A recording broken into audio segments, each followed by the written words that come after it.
యువతకు chat GPT సాయం, love breakup, ఒంటరితనం, ఆఫీసుల్లో కోపిస్ట్ బాస్ వేధింపులు, సహోద్యోగులతో ఇబ్బందులు, జీవితంలో ఏ సమస్య వచ్చినా చెప్పుకోవడానికి ఓపిగ్గా వినేవారొకరు ఉండాలి. తీరా చెప్పాక జడ్జ్ చేయకుండా ఉంటారా? నిష్పక్షికంగా పరిష్కారం మార్గం చూస్తారా? అనుమానమే. ఇలాంటి పరిస్థితుల్లో సాధారణంగా మానసిక వైద్యులను సంప్రదిస్తారు. ఆమెను నిందించకుండా కేవలం అతని ఫీలింగ్స్ మాత్రమే వ్యక్తపరిచే ప్రశాంతమైన నిజాయితీతో కూడిన నోటది. అందుకున్న ఆ అమ్మాయి మనిషితో మాట్లాడింది. ఇంకేముంది, వారి మధ్య దూరం తగ్గిపోయింది. వృత్తి సమస్యల్లో సాయం. 26 ఏళ్ల Akshay Srivastava content writer, media professional. ఆఫీస్కు వెళ్ళి రావడానికి 4 గంటలు పడుతుంది. నిద్ర లేదు, కుటుంబంతో గడపడానికి లేదు. ఫిర్యాదులా కాకుండా ఈ విషయాన్ని బాస్తో ఎలా చెప్పాలో తెలియక చాట్ జీపీటీని ఆశ్రయించాడు. జీవితంలో చాలా కోల్పోయాననే భావన కలుగుతుందనే ప్రశ్నకు మార్పు జరిగినప్పుడు అది మామూలే. అభిరుచులను పెంచుకోండి అని కౌన్సిలర్ చెప్పాడు. చాట్ జీపీటీ మాత్రం సంతోషపరిచే పనులు చేయండి, చిన్న లక్ష్యాలు పెట్టుకుని వాటిని చేరుకునే ప్రయత్నం చేయండి అని సూచించింది. మానసిక వైద్యం మన దేశంలో కాస్త ఖరీదైన విషయం. జనంలో అవగాహన లేమి కూడా ఉంది. ఆ సమస్యలకు చాలామంది క్రమంగా ఏఐపై ఆధారపడుతున్నారు. అది జడ్జ్ చేయదు, చెబుతుంటే మధ్యలో అడ్డుకోదు. ఏం చెప్పినా, ఎంతసేపు చెప్పినా, ఎప్పుడు చెప్పినా శ్రద్ధగా వింటుంది.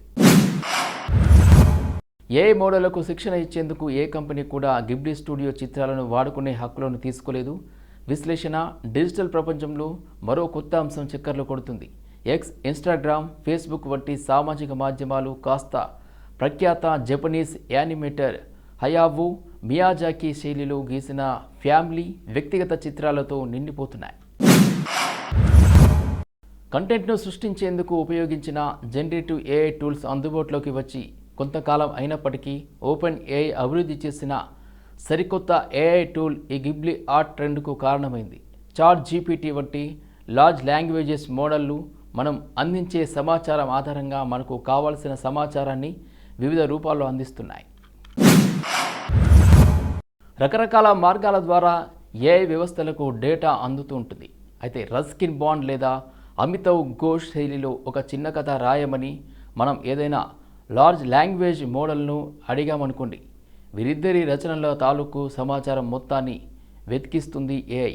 చివరకు కాపీరైట్ హక్కులున్న సమాచారం కూడా.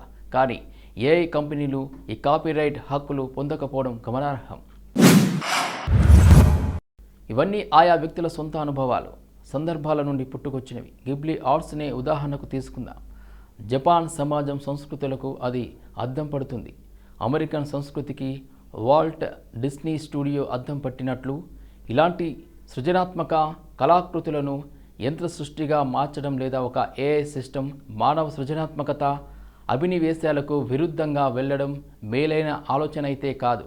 ఒక పెయింటింగ్ను పూర్తి చేసేందుకు కళాకారుడికి కొన్ని నెలల సమయం పట్టవచ్చు.